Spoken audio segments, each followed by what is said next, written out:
JCPenney is an American retail icon.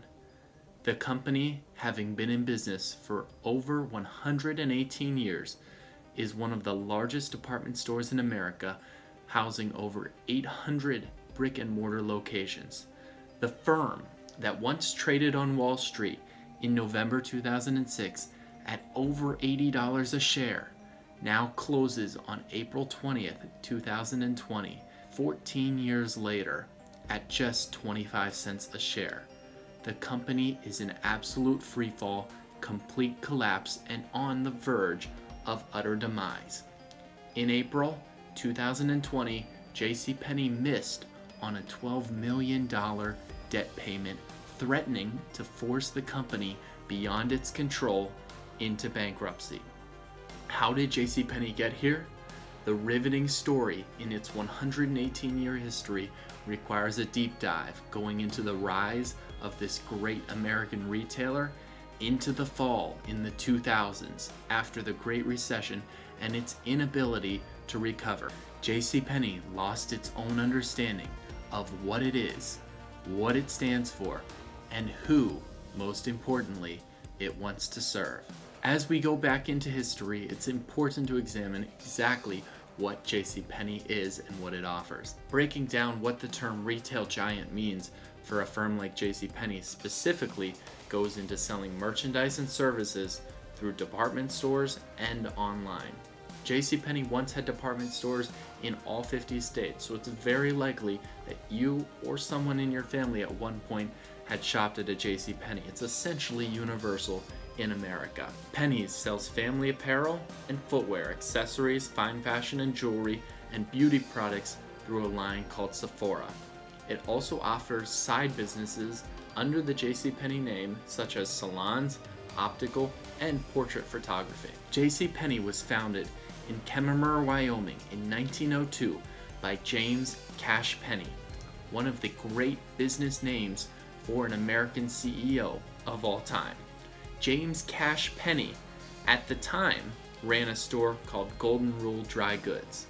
James Cash Penney is known to be one of the most ethical and honorable American businessmen of all time. He grew up embodying the Golden Rule mentality.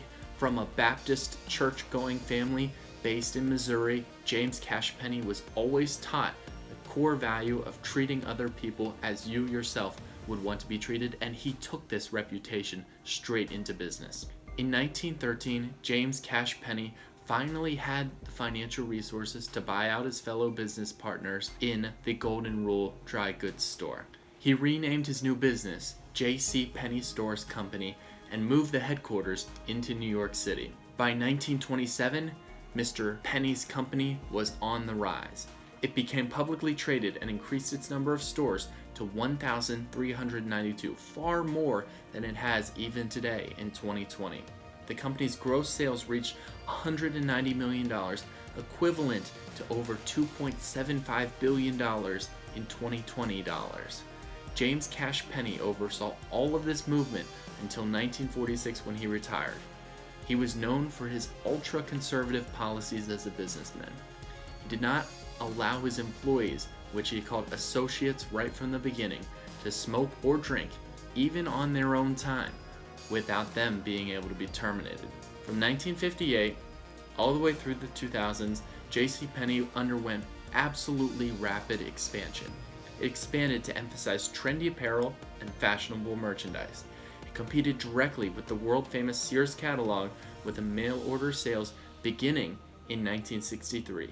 The Penney catalog, sent out to homes all across America, became a weekly mailer that families everywhere would look forward to diving into. The company was also diversifying. JCPenney purchased international department stores in Italy, Mexico, and Chile.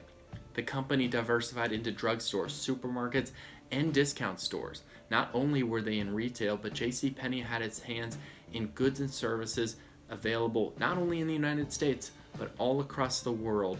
In 1971, James Cash Penney died. On that day, JCPenney's all across America shuttered their doors for half a day in remembrance of their founder. 2 years after James's death, JCPenney reached its peak number of stores at 2,053. At this point, the company was extremely diversified, at the absolute peak of its powers, and seemed like an unstoppable American retailer. These were in the great days before the internet, where families everywhere would go to their local department stores and purchase and really not have access to outside competitors other than what existed just in their town. With 2,000 plus department stores, JCPenney happened to be in every town and offering the goods and services that Americans demanded and needed.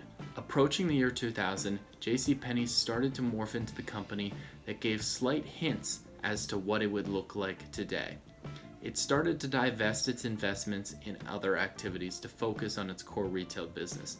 The drugstores went away, the supermarkets went away, and the international expansion really started to close and sell off as America celebrated the new century.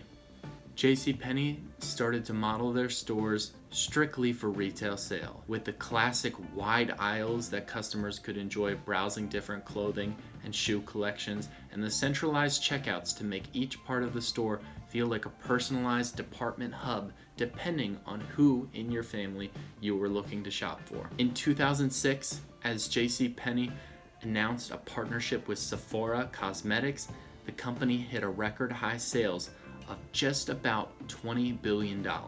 Like many retailers, however, heading into 2008, with the Great Recession, Penny experienced trouble. The signs were everywhere, but now it's official, we are in a recession. The research group that makes that determination made it today and said the recession actually started a year ago. But the question now, when will it end? Wall Street is clearly worried. The Dow plunged nearly 680 points today, or 7.7%. The company started to fray around the edges as customers in America continually looked for the cheapest possible goods and services. Penny, while appealing to the average middle-class American, wasn't quite at the bottom tier in terms of pricing and lost a good deal of customers in the recession that they would never recover. 2010 was generally regarded by experts as the year that something had fundamentally changed in JCPenney. The company had slipped and it could not regain its footing. The store was still a retail giant. They had transitioned into the online sales market successfully, exited the JCPenney catalog that was so popular in the 70s, 80s, and 90s. That was a thing in the past, and the company continued to try to introduce new store brands and exclusive clothing deals to bring in customers. JCPenney's sales, however, had fallen 10% from their $20 billion high in 2006. In 2011, activist investor Bill Ackman, an absolute corporate recovery artist, picked his sights and set them on JCPenney as a firm ripe for a turnaround. At this point, some experts worried that JCPenney didn't seem to have a defined future and still was struggling to recover after the 2008 recession, when many retailers were starting to get back on course. When investor Bill Ackman came in, he abruptly started to make changes. He fired the leadership team and hired Apple retail wizard Ron Johnson as CEO. Ron Johnson was known as Apple's wizard, a CEO of retail who had built the most successful retail giant in the entire world in Apple. Ron Johnson took some of the same policies and concepts that could not fail at Apple and decided to implement them into the JCPenney business model. JCPenney, yes. You helped recruit Apple's retail chief, Ron Johnson, Yes. to the company. Sure. He's made a lot of changes at the company, but sales, profits are still really struggling, it seems. Sure. So, even after this holiday season. Sure. Is he still the right man for the job? The Ron Johnson strategy in 2011 was all about change. In advertisements, they ended coupons and clearance sales. They redesigned the logo. They changed up the model and flow of the store.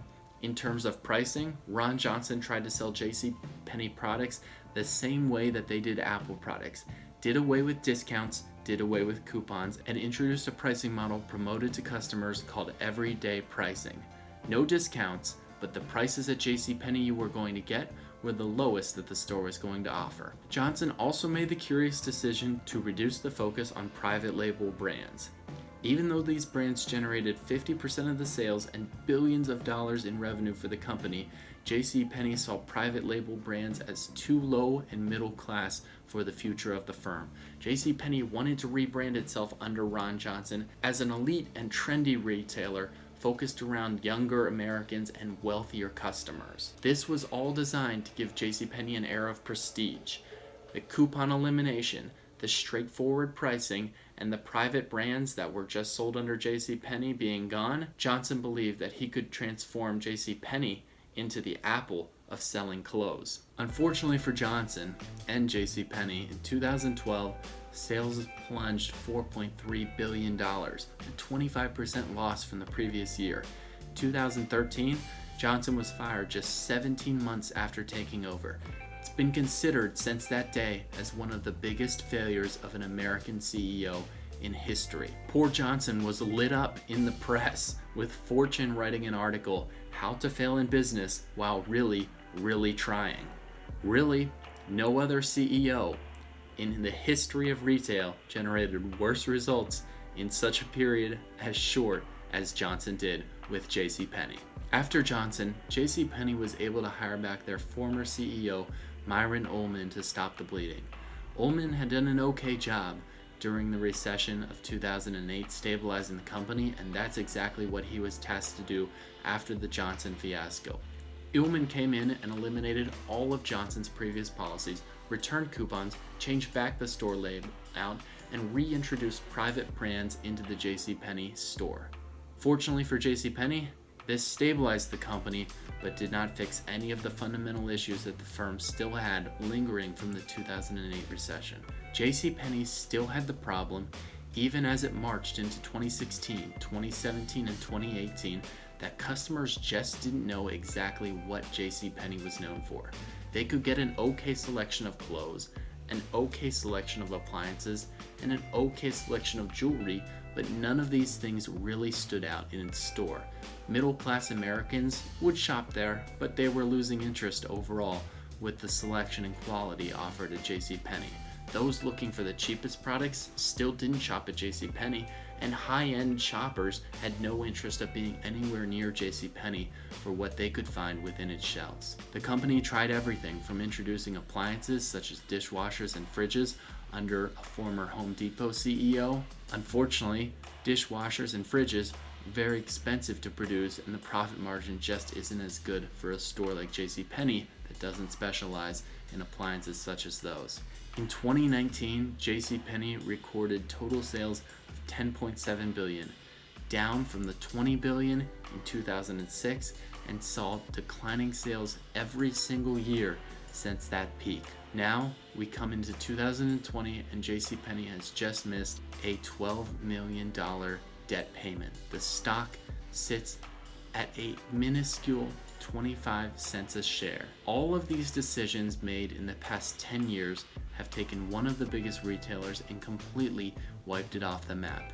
It's eerie because JCPenney still owns almost 850 stores, so you can see them in big cities and towns all across America, but just knowing that the company has sunk so far leaves a weird feeling in the back of your mind that in just a few months those stores could be completely empty and the letters being pulled down from the big brick outside. The company's in a weird place. If it files for bankruptcy, it could get bought out. That could be one of the only saving graces in JCPenney's recovery. Potential mergers have been suggested with Amazon, the company accused of being the retail killer, as Amazon would have great opportunity to take its e-commerce platform and give it physical stores to sell out of. Best Buy, somebody who could be great in the future of the artificial intelligence and smart home setting, could combine with the homey atmosphere appealing to middle-class customers that JCPenney brings in, and combine their storefronts with JCPenney's retail space. JCPenney admits that the future is extremely bleak. Among other threats is the current economic situation where stores are locked down. This could not have come at a worse possible time for the struggling American retailer. In 2020, JCPenney released a statement saying, "We have $3.721 billion in total indebtedness and we are highly leveraged. Our indebtedness may adversely affect our business and results of operations and may require the use of our available cash resources to meet repayment obligations, which could reduce the cash available for other purposes. JCPenney is in a situation where they need money to completely reformulate the business, yet the money that they owe is now going into the pockets of their creditors.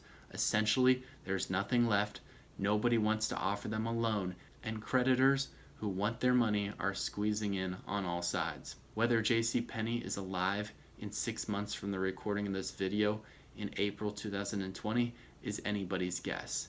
If it retains its name, is bought out, or completely shutters, really wouldn't surprise experts anywhere.